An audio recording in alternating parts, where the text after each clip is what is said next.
3 years after the original Venom broke box office records, including having the largest October opening ever, and it earned almost $1 billion at the worldwide box office. We have the sequel now. Tom Hardy returns as Eddie Brock slash Venom. Let's talk about Venom, Let There Be Carnage.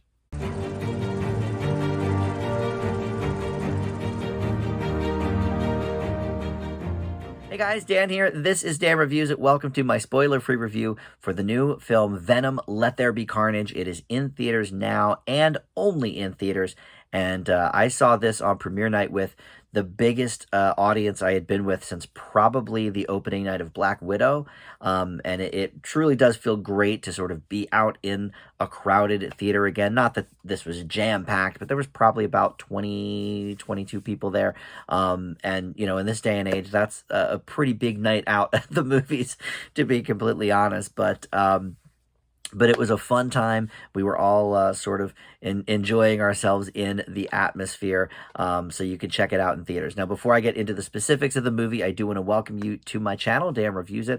Please consider subscribing down below there, hitting that bell to get you all your notifications for my videos, and like and comment as well. All that stuff helps the channel out. So let's get into this. Something I didn't realize, actually, about this movie is that Andy Serkis directed it. He, of course, is most known for his motion capture stuff as an actor. He's done, you know, Planet of the Apes and Lord of the Rings and a lot of these, you know, big budget CGI movies. He directed one movie a few years ago that never made it to theaters. It was called Mowgli. It was some sort of, I guess, Jungle Book story. It wasn't associated with Disney, and maybe they didn't get released because Disney had the big Jungle Book movie. But yeah, I don't know. It might have gone to a streamer or something, but it never made it to theater. So this is really the first time a lot of people are going to see Andy Serkis's, you know, directorial style. And it makes sense to pick him for directing this because this, you know, these characters, Venom and Carnage, are big CGI spectacles. And he, of course, knows his way around that sort of stuff with the motion capture.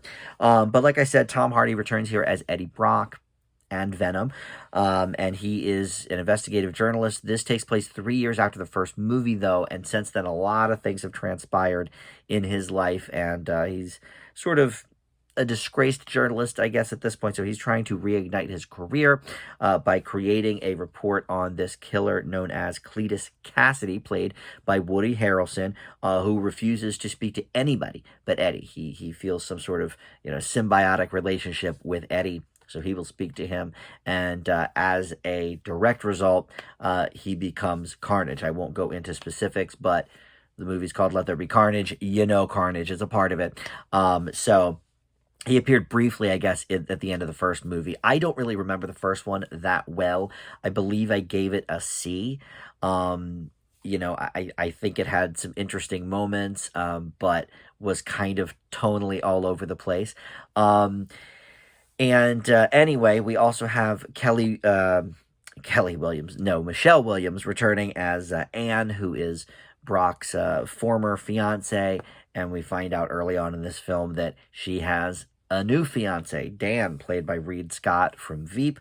Naomi Harris is here as well as a love interest of sorts to Cletus Cassidy. They were locked up together back in the day, and she has some superpowers of her own. She's known as Shriek, but her real name is Frances Barrison. But she's been in isolation from a lot of the killings that she did, specifically, you know, while she was in prison. So, look, the movie sort of goes all over the place, like the first one did.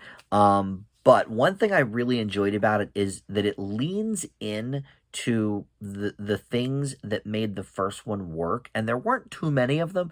But the campy nature of Venom as a character, boy, they really lean into that in this movie. And I think this is a funnier movie because of it. I think they worked a little too hard at the comedy in the first one, but all of it kind of fell flat because we didn't quite know this character yet.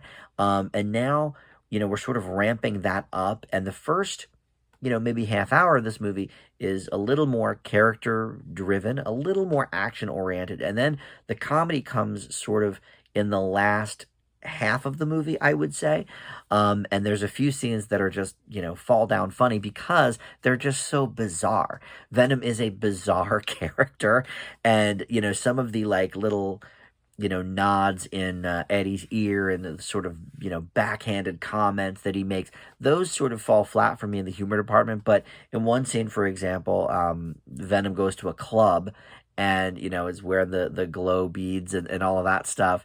And it's just so bizarre, but it works. Like when this movie leans into the silly, I think it works more often than it doesn't. So we get that out of it. And there's some interesting action sequences, but I think a lot of those are fairly routine, especially like the one at the end, which might go on a little bit too long. It's very chaotic. There's so much going on. There's a lot of characters involved with it, but it's fairly standard stuff to be sure. So I could watch it, but I it didn't bring anything new to the table for me in that department.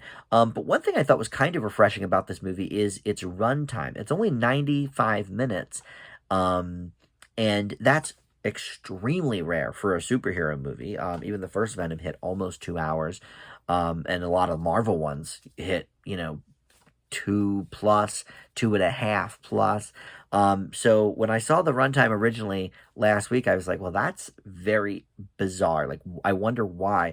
And I think because Andy Serkis and maybe the writers and Columbia Pictures and sort of knew, I think, going in that like one of the big issues with the first one was they tried to do way too much and it just got very convoluted. Here they kind of stick with one pretty, down the line story, and then there's a few things that sort of lean off from that. But for the most part, it's well, I guess there's still two stories because there is sort of the internal struggle with Eddie and Venom. And Circus has said that they're sort of in the odd couple stage of their relationship, which seeing the movie now, that actually is very apt. It makes a lot of sense. So there's that part of it, but that's sort of going on whilst we're trying to, figure out how to stop Carnage as well. So it sort of goes hand in hand with itself. But it has, I think, a more singular vision than the first one did. And again, I don't remember a ton about the first one, but I remember thinking, boy, is this all over the place tonally. It's way too long. I don't really even like this character. But here they've really adapted all of the better qualities from the first one and went with it that way. I don't think this is a great film, though. I still have issues with it for sure.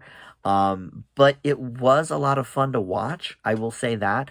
And the quick runtime really does make it fly by nicely. Now, I will say there's no end credit sequence, but stay for the mid credits because there is one there that, without giving spoilers, I think will factor in heavily into some future films.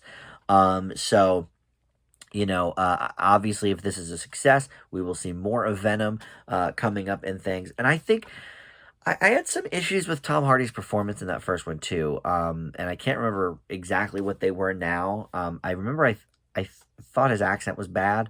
But other than that, I can't remember. But here, I think he's sort of found his voice in addition to finding Venom's voice. And Woody Harrelson is always a delight to see on screen. I can't think of a time he's given, performance I didn't really care for, so he's good. And even Michelle Williams has some humorous moments here too, but she's also, kind of a major plot point. So overall, this was an okay movie, but a pretty fun watch overall. And like I said, I saw it with, a sizable crowd for COVID times, and people were really enjoying it. A lot of, sort of laughter and stuff. So I had to appreciate it for that. So overall, I will bump this up from the originals by a little bit. I gave the original a C. I'm going to give Venom Let There Be Carnage a B minus. I think if you go in with the mindset that, this is going to get kind of crazy, I think you'll have a good time watching it. So, all right, we'll end it there. Thank you for watching. We'll see you next time. Bye.